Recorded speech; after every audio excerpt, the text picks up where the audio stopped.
अब पूरे भारत में 5 वेधशालाएं तो बनी हुई है। कहाँ पर है? जयपुर, दिल्ली, जयपुर में है, मथुरा में है, काशी में और उज्जैन नगर 5 वेधशालाएं बनी। छठी इस वेधशाला का विकास हो रहा है। अब कई भाई लोग प्रश्न करते हैं कि यहाँ क्यों बना रहे जब 5-5 बनी हुई है, तो उसका उत्तर ये यंत्र वो कहते हैं भास्कर यंत्र। अन्य जितनी 5 वेधशालाएं बनी उसमें ये यंत्र कहीं पर भी नहीं है, सिर्फ यहाँ पर बना हुआ है। और हमारा सौभाग्य है कि पद्मश्री डॉक्टर विष्णुश्रीधर वाकणकर जी, उन्होंने यहीं खड़े होकर के इस स्थान का चयन किया 1985 में। तो ये भास्कर यंत्र है, इसमें 3 स्थितियां हैं, पाइप लगा हुआ है, ग्लोब है और त्रिभुज बना हुआ है। ये पाइप जो है वो 23 डिग्री 26 मिनट के कोण से ही इसमें लगाया गया है। तो रात्रि में अंधेरा हो, बादल नहीं हो, उस समय हम इसके दक्षिण सिरे से आंख लगा के देखेंगे तो इसमें एकमात्र ध्रुव तारा हमको दिखाई देता है।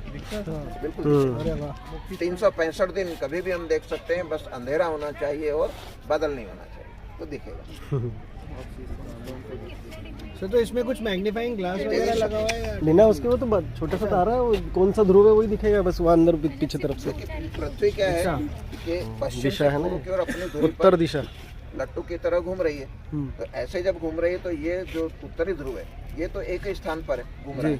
इसके कारण वो ध्रुव तारा वही एक ही जगह दिखाई देता है। बाकी जितने तारे हैं वो पूर्व से पश्चिम की ओर जाते हुए हमको दिखाई देते हैं, पर ध्रुव तारा वहीं रहेगा, एक ही स्थान पर दिखाई देता है। ये भी दिशा के लिए रहता है ना, रात को दिशा देखने के लिए उत्तर दिशा इसी से देखते हैं ना, ध्रुव तारे से। उत्तर दिशा का निर्धारण भी कर सकते हैं उस तारे को देख करके।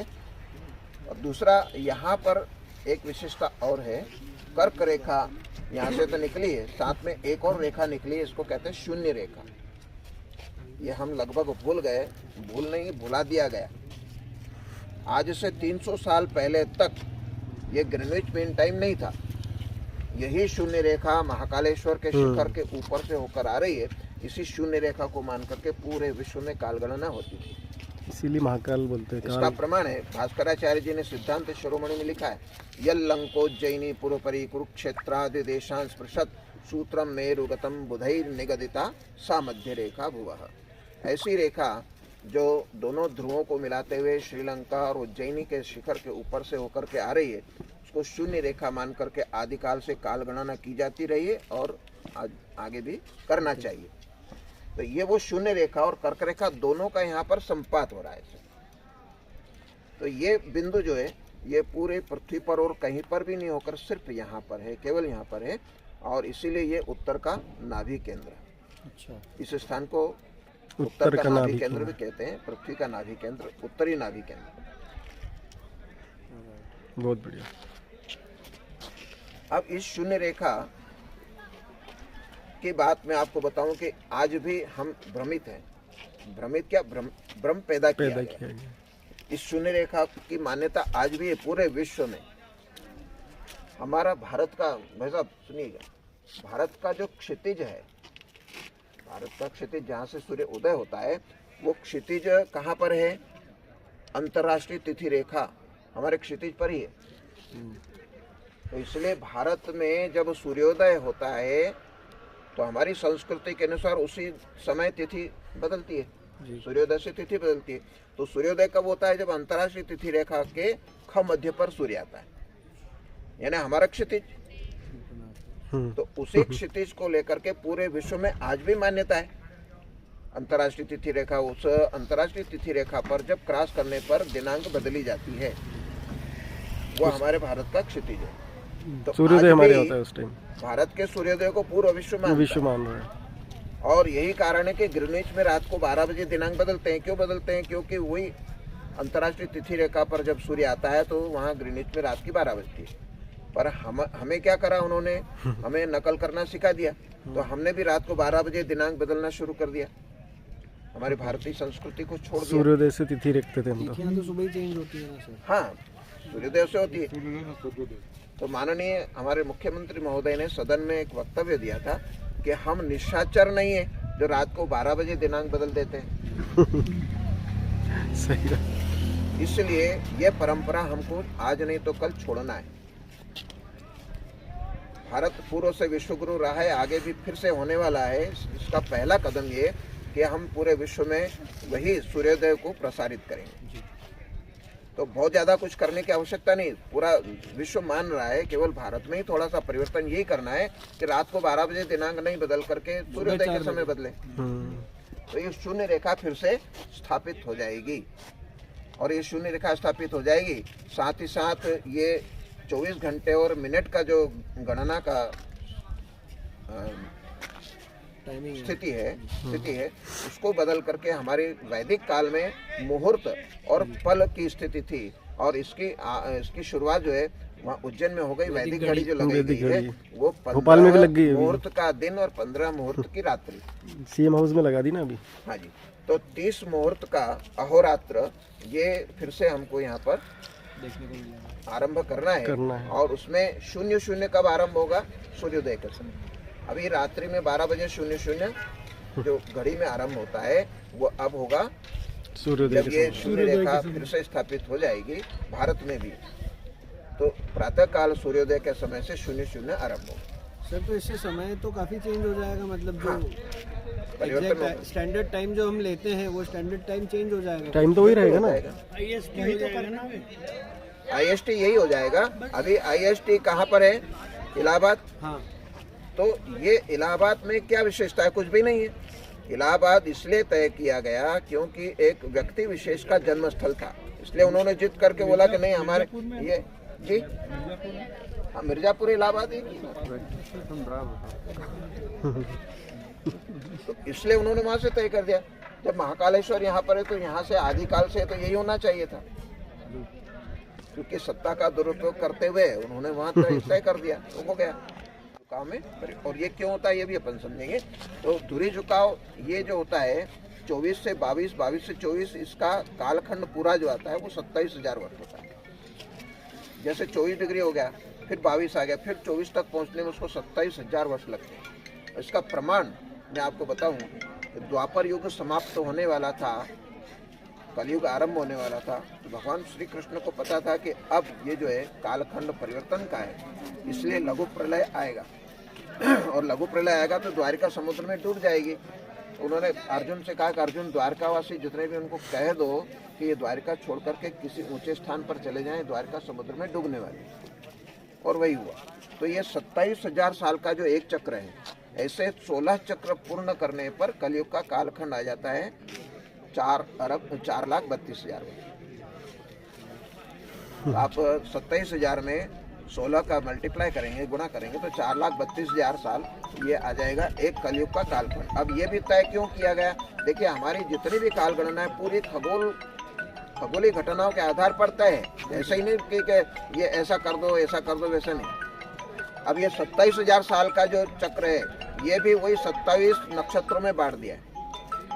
कर्क रेखा एक स्थान पर आकाश में जितने 1000 वर्ष तक रहती है, उस स्थान को चिन्हित करके और उन ताराओं की स्थिति को देख करके वो एक नक्षत्र का नाम दे दी।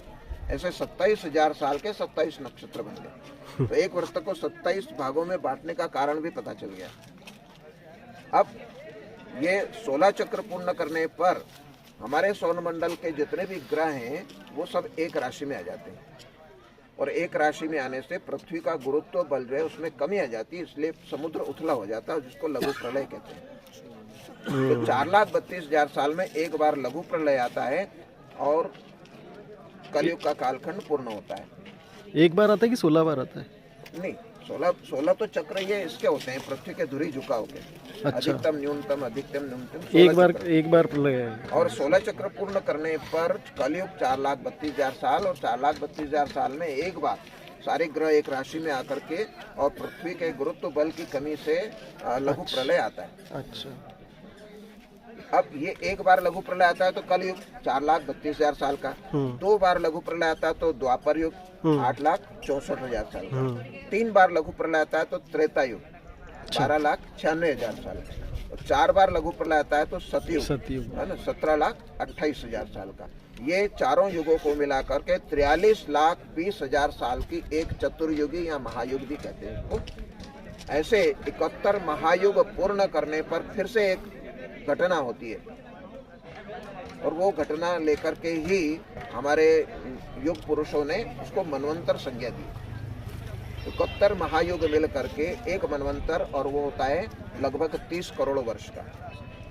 तो ये 30 करोड़ वर्ष क्यों तय किए गए?